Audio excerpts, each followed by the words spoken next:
سلام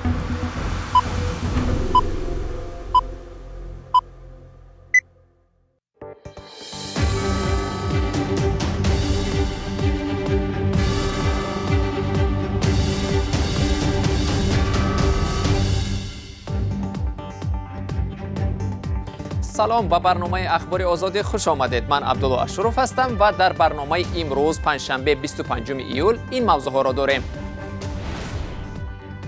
ناآرامی های اخیر سد راه ملاقات رهبران تاجیکستان و قرقیزستان نشد. فردا پرزیدنت های دو کشور در واروخ دیدار و ملاقات میکنند. کودکانی از عراق برگشته به کودکستان و مکتب اینترنت ها تقسیم شدند. دولت آنها را به نزدیکانشان دادنی نیست. یعنی از افساله بالا و احتیاجات به تحصیل در مکاتب تحصیلات همگانی دارند و اختیار وزارت معارف و علم جمهوری تاجیکستان روانه گردیدند. تاجیکستان امید دارد عفو مهاجران در روسیه تا آخر سال روان انجام می شود. صرف نظر از مناقشه های چند روز اخیر در مرز تاجیکستان و قرقیزستان در واروخ، پرزیدنت های دو کشور فردا به این منطقه می روند. تا کنون مذاکرات جانبها در سطح معاونان نخست وزیر دو کشور عظیم ابراهیم و جینیش رزاقوف در قلمرو قرقیزستان ادامه داشت. هنوز معلوم نیست در دیدار پرزیدنت ها یگان حجت و یا سازش امضا می شود یا نه، اما در چندین سال اخیر بار اول است که مقامات دو کشور در سطح عالی در مرز واخورده مسئله تقسیم و علامت گذاری سرحد را بررسی می کنند. جزئیات سفر پرزیدنت های دو کشور را به واروخ همکارم میرزا نبی خالقزاد شرح می دهد. ملاقات پرزیدنت تاجیکستان امامعلی رحمان با همتای قرقیز سورونبک جیمبکوف فردا صبح بروقت در آقسای و واروخ در این چهارراه آغاز می شود و این دو پرزیدنت در اونجا با مردم این منطقه ملاقات میکنند، به حرف و صحبت های آنها گوش میدن، مشورت میدن، چون که 3 روز گذشته در اینجا مناقشه ها سر زد و در نتیجه این مناقشه 10 نفر زخمی شدند، تیر خوردند و یکی از آموزگاران از دهه واروخ در اینجا کشته شد. جلال الدین قرایف معلم یکی از مکتب های واروخ در اینجا جان داد و حالا حاضر در بیمارخانه شهر اسفره تقریبا 5 نفر از شهروندان یعنی ساکنان واروخ بستری هستند.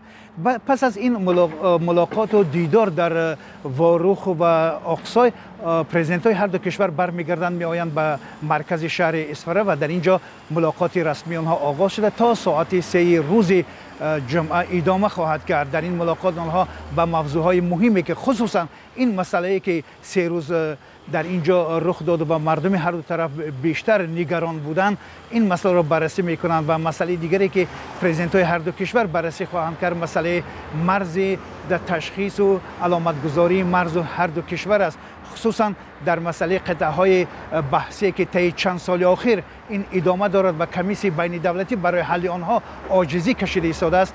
پرزیدنت هر دو کشور سر این مسئله گفتگو خواهند کرد. طوری در صحبت با ما ساکنان واروخ گفتند این یکی از شانس‌های مهمی هست که در این ملاقات در سطح سران اول کشورها این مسئله باید حل نهایی خودشان را پیدا کنند. بینندگان عزیز، ما خبر و تحولات مربوط به واروخ و سفر دو رئیس جمهور به این منطقه را هر لحظه پیگیری داریم. تازه ترین اخبار مربوط به این موضوع را در سامانه www.azadi.org می توانید پیدا و مطالعه کنید. 84 کودکی که 2 ماه پیش از عراق به تاجیکستان آوردند به مکتب اینترنت ها برای ادامه تحصیل تقسیم شدند. پس از بازگشت 3 ماه آنها در کودکستانی موضع خرنگان نگاه داشته می شدند. والدین این کودکان در جنگ های سوریه و عراق کشته شدند و یا در محبسند. مسئولان وزارت تندرستی تاجیکستان امروز در شهر دوشنبه گفتند هیچ یکی از این کودکان به نزدیکانشان داده نشده است و تحصیل را در کودکستان و مکتب‌ها و مرکزهای کسب آموزی ادامه می‌دهند. ادامه این موضوع در گزارش همکارم شادمان یتیم و زرنگزی نوروزشاه. 84 کودک از عراق آورده شده تاجیک بعد حدوداً 3 ماهی نگهداری در آسایشگاه خرنگان این موضع را ترک کردند. 44 نفرشان تا سن 5 سالگی با اختیار خانه کودکان رقم 2 شهر دوشنبه. 33 کودکی که سن تا مکتبی هستند یعنی از 7 ساله بالا و احتیاجات به تحصیل در مکاتب تحصیلات همگانی دارند و اختیار وزارت معارف و علم جمهوری تاجیکستان روانه گردیدند. در میان 84 نفری از عراق آورده شده 2 نفر فرزند داشتند. این افراد که سنشان به 18 نزدیک بوده است به وزارت مهنت و مهاجرت برای کسب آموزی انتقال شدند. اما 1 نفر از این کودکان و نورسان تا حال به خویش و نزدیکانشان سپرده نشدند. خانواده های آنها هم در تاجیکستان تمام این مدت منتظرند که کودکان به آنها داده می شوند. آنهایی که حاضر در خانه کودکان هستند در اساس به ترتیب در آوردن اجرت‌هاشان مشخص ساختن شخصیت آنها آهسته آهسته زینه به زینه با پیشنهاد تکلیف و درخواست‌های خویش تبار و نزدیکان و پیوندانشان کودکان زینه به زینه با خویش تبار برگردانده میشود. مقامات تاجیک شب 30 اپریل سال جاری 84 فرزند جنگیان عضو گروه تندروی دولت اسلامی را از بغداد به دوشنبه آورد. مادران بسیاری از آنها برای همزیستی با اعضای گروه تندروی دولت اسلامی زندانی گردیدند. نزدیکان برخی از این کودکان میگویند میدانند که آنها را از خرنگان بیرون آوردند، اما برایشان دقیق نگفتند که کی این اطفال را به عائله ها میدهند. وزیر کارهای داخلی هم 2 روز پیش گفته بود برای مطابق شدن این کودکان به جامعه و حیات سالم برنامه مخصوص دولتی راه اندازی می شود. شخصانی که در دعوت‌های جنگ زده خود بودند، کلان شدند یا اشتراک کردند، عموما مفکوره آنها خیلی دشوار و با مفکوره‌های گوناگون منوروی‌های افراطی خیلی پر گشته است، پر شدگی است. و ما تمام چهره را دیدیم که آنها با جامعه مطابق ساختن خیلی چهره دیدن در کورت. انتقال کودکان و نورسانی از عراق آورده شده به مکتب اینترنت و خانه‌های کودکان در حالی است که برخی از نزدیکان این اطفال 2 ماه باز انتظار قبول آخرینشان از فرزندان خود هستند. کمیته بین المللی صلیب سرخ به تاجیکستان توصیه داده بود که برای هر چه زودتر مطابق شدن کودکان با محیط آسایشته باید آنها به نزدیکانشان برگردانیده شوند. مقام‌های تاجیک امیدوارند که تا آخر سال در مسئله عفو مهاجران کاری تاجیک با روسیه سازش حاصل می شود. یک مقامی وزارت مهنت امروز در دوشنبه به خبرنگاران گفت مذاکرات میان نماینده این نهاد و ریاست مهاجرت وزارت کارهای داخلی روسیه ادامه دارد و انتظار می رود تا انجام سال عفو مهاجران حل شود. مسئله عفو مهاجران در دیدار امام علی رحمان و ولادیمیر پوتین در مسکو نیز مطرح شده بود. تفصیلات بیشتر در گزارش همکارم شهلای عبدالله. اسماعیل محمدعلیف در بازار دوشنبه مردی کار است. او چند سال در روسیه مهاجری کاری بود، اما 4 سال پیش اخراج شد. خیلی اشتباه کردیم که همونجا اشتراف ممکن چند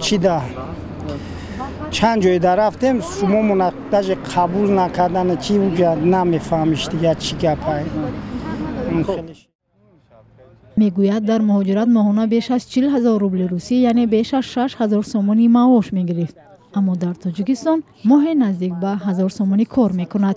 پول یافتنش قینه اینجا در روسیه میوی و با او درجه که خودت بگوی خانه ریمون بکنم نمیتونی.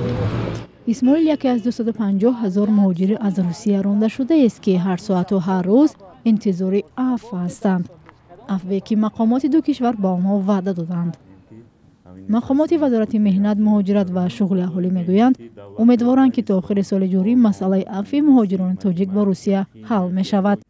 از جانب پرزیدنت فدراسیون روسیه با ساختارهای مربوطه آن کشور اوید به بررسی مسئله مذکور دستور سپارش داده شده است و در این زمینه از جانب نمایندگی وزارت مهنت، مهاجرت و شغل اهالی جمهوری تاجیکستان در فدراسیون روسیه اوید به مهاجرت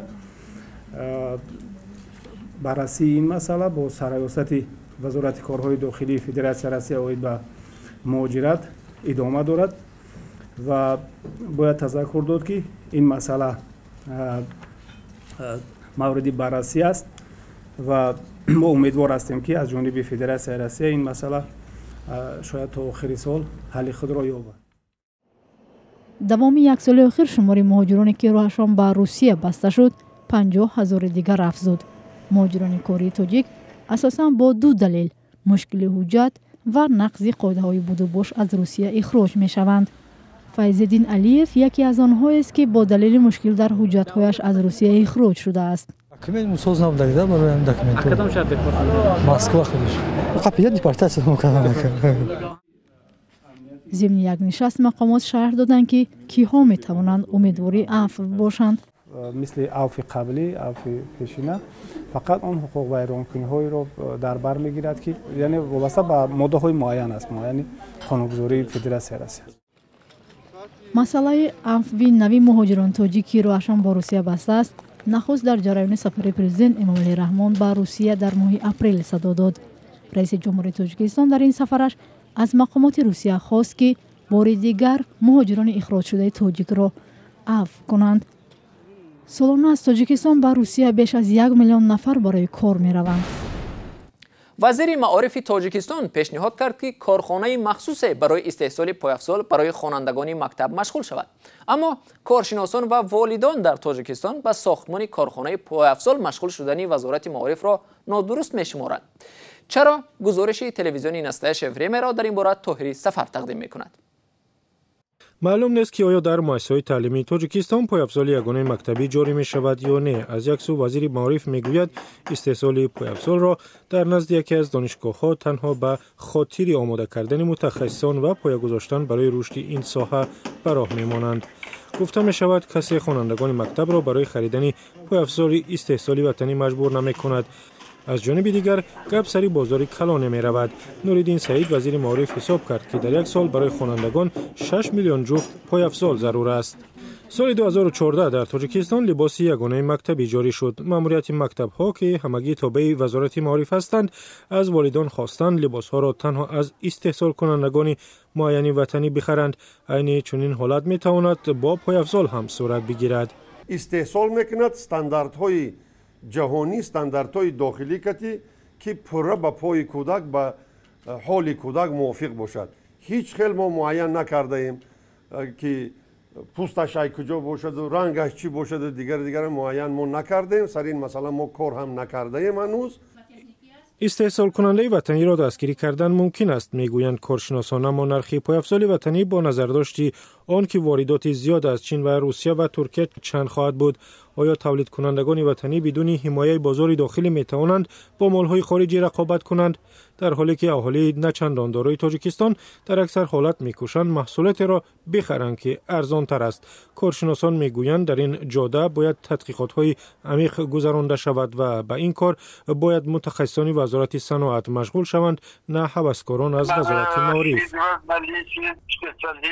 کاری هر یک کارخانه را باید از جهت اقتصادی اساسناک کرد. متخصصان بودن ذخیره های اشیاء خام، نرخی آن، درآمدناکی و فایده را باید به اینابت گرفت. نه اینکه یک وزیری که از الفبای اقتصاد کم چیزی را میفهمد و درباره ساختمان کدام یک کارخانه گپ زند.